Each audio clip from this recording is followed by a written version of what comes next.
కథావాణి శ్రోతలందరికీ చెప్పాలని ఉందికి స్వాగతం. నేను డాక్టర్ శ్రీమతి కొఠారి వాణి చలపతిరావుని. ఈనాటి మన చెప్పాలని ఉందిలో జీవితంలో సమతుల్యత అన్న అంశం మీద దృశ్యమాలికలతో కూడిన ఓ సజీవ చిత్రాన్ని మన కళ్ళ ముందు నిలుపుకుంటూ ఆసక్తికరంగా ప్రయోజనాత్మకంగా ఉండేలా మాట్లాడుకుందామండి. అందుకోసమని ఏమాత్రం ఆలస్యం చేయకుండా నేను నేరుగా జీవితం అనే వీడియోలోకి ప్రవేశిస్తాను. జీవితంలో సమతుల్యత అంటే బ్యాలెన్సింగ్ అనేది ఎంత ముఖ్యమో నాకు నా చిన్నతనంలోనే నా చిన్ని బుర్రకే తెలిసి వచ్చింది. నేను మా ఇంటి ముంగిల్లోనో వసారాలోనో నిల్చొని ఉన్నప్పుడు ప్రతిరోజు మా పాలేరు గోపాలు మంచినీళ్ల బావి నుంచి నీళ్ల కావిడిని భుజం మీద మోస్తూ రావటాన్ని చూస్తుంటే భలే తమాషాగా అనిపించేది. ఒకేసారి 2 బిందెల నీళ్లను తేవటం కోసమని ఒక కర్రబద్దకు అటొకటి ఇటొకటి నులక తొట్టె లాంటివి కట్టి అందులో బిందెలను పెట్టేవాడు. నీళ్లు తెచ్చేటప్పుడు మా గోపాలు రొప్పుతున్న శబ్దం, నీళ్లు ఒలికిపోతున్న శబ్దం లైట్గా వినిపించేవి. నడుస్తున్నప్పుడు అతని కదలికలకు కావిడి అటూ ఇటూ ఊగుతూ ఉండేది. నీళ్ల బరువు అటు కొంచెం ఎక్కువై ఇటు తక్కువైనా, ఇటు ఎక్కువై అటు తక్కువైనా కావిడి గోపాలు భుజం మీద బ్యాలెన్సింగ్గా ఉండదు కదా, అప్పుడు దాన్ని మోయటం కష్టం కదా అని ఆలోచించేదాన్ని. ఇదిగాక ఆ రోజుల్లో రేకుతో చేసిన బుంగలు అనేవి ఉండేవి. వాటి అడుగు భాగం కూడా గుండ్రంగా ఉండి కింద పడితే నిలవకుండా అటో ఇటో పడిపోతూ ఉండేవి. పాలు పెరుగు పెట్టుకునే మట్టి కుండలు కూడా అలాగే ఉండేవి. నేల మీద నిల్చేలా వాటి బేస్ని చదునుగా చేయటం కుదరదా అంటే కుదిరేది. ఉదాహరణకు చట్టి గిన్నెలు ఉన్నాయి కదా, అయినా ఎందుకనో కుండలను ముంతలను అలా రౌండ్గా చేసేవాళ్ళు. బుంగలను బావిలో నుంచి నీళ్లు చేదటానికి చాదగా పనికొస్తుందని బహుశా అలా చేసేవాళ్ళు అనుకుంటా. ముంతలను పెట్టడానికి తాడుతో అల్లిన ఉట్లను వాడేవాళ్ళు. కుండలను బుంగలను నేల మీద కదలకుండా పెట్టడానికేమో చుట్టకుదుర్లు అని ఉండేవి. తాటాకులతో చేసినవి అవి పెట్టి వాటి మీద ఈ కుండలను పెట్టేవాళ్ళు. చల్లటి మంచినీళ్ల కుండను కూడా అలాగే ఉంచేవాళ్ళు. గోపెమ్మలు పాలు పెరుగు చల్ల అమ్మటానికి వచ్చినప్పుడు నెత్తి మీద కుండను పెట్టుకోవటానికి ఏ తువ్వాలను చుట్టి చుట్టకుదురుగా నెత్తిన పెట్టుకొని దాని మీద కుండను పెట్టుకునేవాళ్ళు. చుట్ట అంటే గుండ్రంగా చేయబడిన, కుదురు అంటే ఎత్తుపల్లాలు లేకుండా మట్టసంగా ఉన్న అని అర్థం. అది చూశాక అప్పుడు నాకు ఎంత అర్థమైందో గుర్తులేదు, కానీ ఇప్పుడు ఈ వీడియో చేయాలన్న తలంపు వచ్చినప్పుడు మాత్రం మనిషి అయినా వస్తువైనా కుదురుగా అంటే ఒకచోట నిలకడగా ఉండటం అన్నది ఎంత అవసరం, ఎంత ప్రయోజనకరం అని అనిపించింది. ప్రకృతి పశుపక్షాదులే కాదు, నిత్య ఉపయోగ వస్తువులు కూడా మనకి ఎన్ని జీవిత పాఠాలు నేర్పిస్తాయో కదా. కింద పడితే పగిలిపోయే మట్టి పాత్రలు, గాజు పింగాణీ పాత్రలు అవి పగిలిపోతాయని తెలిసి కూడా అసలు ఎందుకు తయారు చేస్తారు అని ఆలోచిస్తే దొరికే సమాధానం ఏంటి అంటే హ్యాండిల్ విత్ కేర్ అనే హెచ్చరిక. మట్టి పాత్రలే కాదు, జీవితాన్ని సరిగా హ్యాండిల్ చేయకపోయినా కింద పడి పగిలిపోతుంది. కనుక జాగ్రత్త. జీవితంలోని ప్రతి నిమిషాన్ని వృధాగా జారిపోకుండా గట్టిగా పట్టుకో. అప్పుడే ఆ నిమిషాన్ని సద్వినియోగం చేసుకొని ప్రయోజనాన్ని పొందగలుగుతావు అన్న నిరంతర హెచ్చరిక మనకు అందుతూ ఉంటుంది. ఈ విషయాన్ని తెలిసి తెలియని చిన్నతనంలో అమ్మ చెప్తే పెరిగి పెద్దయినాక మనకు మనమే తెలుసుకుంటాం. 3-4 ఏళ్ల వయసుండే పిల్లలకు తల్లి గాజు గ్లాసు చేతికివ్వదు, బద్దలు కొట్టేస్తారు అని. ఎందుకు అంటే ఆ వయసులో మనసుకు చెంచల గుణం తప్ప ఒక స్థిరత్వం ఏకాగ్రత అనేవి ఉండవు గనక.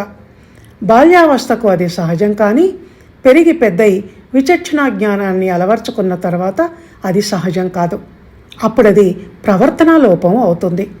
ఇన్ని ఉదాహరణలతో ఈ విషయాలు ఇంతసేపు ఎందుకు చెప్తూ వస్తున్నానంటే ప్రతి ఒక్కరికి జీవితాన్ని బ్యాలెన్సింగ్ చేసుకోవటం అనేది చాలా అవసరం అని చెప్పటానికి. అది వస్తే వ్యక్తిత్వంలో వికాసం వస్తుంది.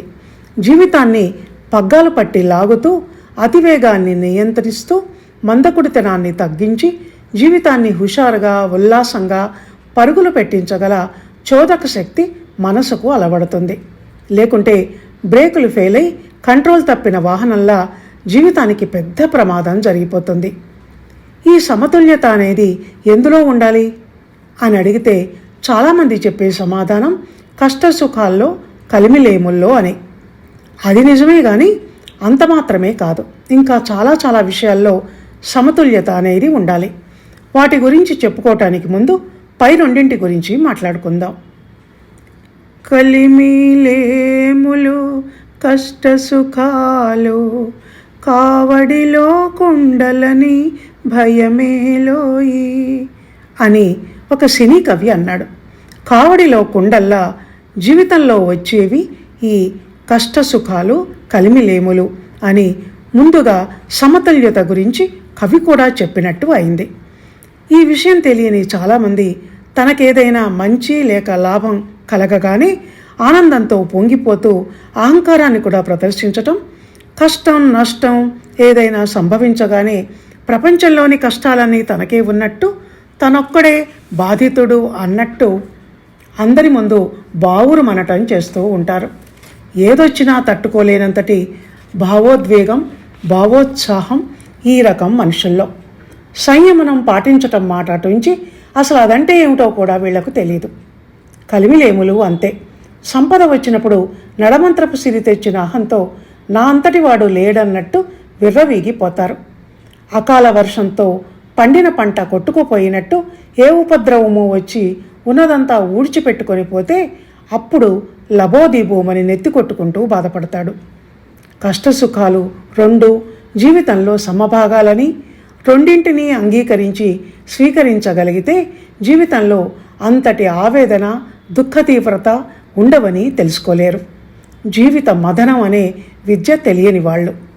కలిమిలేములు అంతే. లేనప్పుడు ఎలా ఉంటామో ఉన్నప్పుడు అలాగే కుదురుగా కుదమట్టసంగా జీవితంలో ఉండగలగాలి. సుఖ దుఃఖాలను రెండింటినీ అటొకటి ఇటొకటి వేసుకొని భుజం మీద మోస్తూ జీవితాన్ని నడపగలగాలి. అప్పుడే ఎంతటి వాయు ప్రపంచనానికైనా కదలక మెదలక అలాగే నేల మీద నిలబడగలిగిన మొక్కలాగా జీవితం సింపుల్గా హాయిగా ఏ ఆడంబరాలు లేకుండా సహజ సౌందర్యంతో సాగిపోతుంది. ఇక ఈ రెండూ కాక మనం బ్యాలెన్స్ చేయాల్సిన ఇతర విషయాలు ఏంటో వాటి గురించి మాట్లాడుకుందాం. ప్రేమ, పగ, సహనం, అసహనం, స్నేహం, వైరం వంటి వాటి విషయంలో చాలామంది సమతుల్యతను కోల్పోయి వాళ్ళ మనసుకు ఎప్పుడు ఏది తోస్తే అలా అన్నట్టు ప్రవర్తిస్తారు. ఓవర్ యాక్షన్తో కొంతమంది, అసలు భావ వ్యక్తీకరణ అన్నదే సరిగా లేక మరికొంతమంది వాళ్ళు మనస వాచ కర్మణ ఏమనుకుంటున్నారో ఏం చేస్తున్నారో అన్న దాని విషయంలో బ్యాలెన్స్ను కోల్పోతూ ఉంటారు. స్నేహం చేసినా అంతే. అతి స్నేహంతో మీదపడి కావలించుకుంటూ సినిమా డైలాగులు గుప్పిస్తూ ఎదుటి వాళ్లను ఉక్కిరి బుక్కిరి చేసేస్తారు. ఈ రకం వాళ్ళు ఎంత త్వరగా స్నేహం చేయగలరో అంత త్వరగా వాళ్ళు అనుకున్నది కాకపోతే ఎదుటి వాళ్ళ మీద పగ కూడా పట్టగలరు. స్నేహం అంటే ఎదుటి వాళ్ళ లోపాలను తప్పులను భరిస్తూ సహిస్తూ క్షమాగుణం పెంచుకుంటూ పోవటం.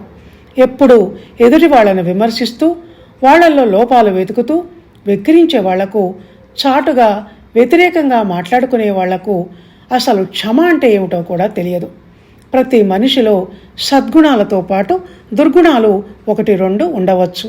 దుర్గుణాల పుట్ట అనుకున్న వాడిలోనూ వెతికి పట్టుకోగల సంస్కారం, పెద్ద మనసు మనలో ఉంటే మంచి గుణాలు తప్పక కొన్నైనా కనిపిస్తాయి. ఇది మానవ సృష్టిలో కనిపించని ఏదో శక్తి చేసే బ్యాలెన్సింగ్. మహనీయులు, సామాన్యులు వీళ్ళిద్దరిని కూడా చెరొక పక్కన వేసి భుజాన మోస్తూ తన సృష్టిలో ఎక్కువ తక్కువలు లేవన్నట్టు సమతుల్యతను పాటిస్తాడు ఆ దేవుడు. ఇలా చెప్పుకుంటూ పోతే ఈ సమతుల్యత ప్రాధాన్యత అలా అలా పెరిగిపోతూ ప్రతి విషయంలోనూ దీని అవసరాన్ని చెప్పక చెప్తూ ఉంటుంది. ఆడ మగ, రాజు పేద ఇలా ఎన్నింటికో మనం సమాన ప్రాధాన్యతను ఇవ్వాల్సి ఉంటుంది. అప్పుడే జీవితాలు బాగుంటాయి. అరిషడ్వర్గాలు మన మనసుల్లో నుంచి తొలగిపోయి హృదయం అద్దంలా స్వచ్ఛతను సంతరించుకుంటుంది. ఎదుటి వాళ్ళ జీవితాలతో మన జీవితాలను పోల్చుకోవటం, వాళ్ళకు అదుంది మనకు లేదు అని బాధపడటం వంటి వాటి వల్లనే జీవితంలో కుదురు అనేది లేక చేసే పనులు అస్తవ్యస్తమవుతూ ఉంటాయి. ఈ ప్రపంచంలోని ఎన్నో విషయాలు, ఎన్నో రంగాలు, ఎన్నో వ్యవస్థలు జీవితంలోని సమతుల్యత ప్రాధాన్యతను పాఠాలుగా మనకు నిత్యం అన్యాపదేశంగా చెప్తూనే ఉంటాయి. చిన్న చిన్న పనులు, విషయాల నుంచి కూడా మనం ఎన్నో నేర్చుకోవచ్చు. కాకుంటే మనం గమనించం, అంత దూరం ఆలోచించం. రోజు మన ఇంటి ముందుకు వచ్చే కూరలమ్మి తట్టలోని త్రాసు, తూకం రాళ్ళు జీవితంలోని సమతూకం గురించి చిన్నప్పటి నుంచి మనకు చెప్తూనే ఉంటుంది. బంగారం షాపులోని సున్నితపు త్రాసు గురువిందులతో సైతం బంగారాన్ని తూకం వేస్తూ జీవితం చాలా సున్నితమైనది, బంగారం అంత విలువైనది అని చెప్తూ ఉంటుంది. ప్రతి న్యాయస్థానం ముందు కళ్లకు గంతలు కట్టుకొని నిల్చొని ఉండే స్త్రీ విగ్రహం చేతిలోని త్రాసు చట్టం ముందు అందరూ సమానమే అని చెప్తూ ఉంటుంది. అంతెందుకు, మన రాశి క్రమంలోనే గ్రహగమనాన్ని బట్టి నిర్ణయించబడే తులారాశి అని ఒకటి ఉంది. ఇంగ్లీష్లో దాన్ని లిబ్రా అంటారు. ఈ రాశి వాళ్ళు జీవితంలో చాలా బ్యాలెన్సింగ్గా ఉంటారని అంటారు. నాది అదే రాశి అని నేను ఈ మాటలు చెప్పడం లేదు సుమండి, సందర్భం అలా కలిసి వచ్చింది కనుక చెప్తున్నాను. జాతక చక్రం మీద, గ్రహ సంచారాల మీద నాకంత అవగాహన, జ్ఞానం లేదు గనక నేను వాటి జోలికి పోవటం లేదు. ఎవరి జీవితాల్లోనైనా మంచి చెడులు ఉండటం, లేకపోవటం అనేవి ఉంటాయని మనం పైన అనుకున్నప్పుడు ఇంకా తులారాశి వాళ్ళు అలా అని అనుకోవటంలో అర్థం లేదు కదా. ఊరికే ఏదో తమాషాగా అన్నాను. ఈ పాటికి జీవితంలోని సమతుల్యత అవసరాన్ని మీరు గమనించే ఉంటారని ఆశిస్తూ ఇంకా ఈ వీడియోని ముగిస్తాను. మళ్ళీ వచ్చే వారం మరో మంచి వీడియోతో కలుసుకుందాం. అందాక సెలవు.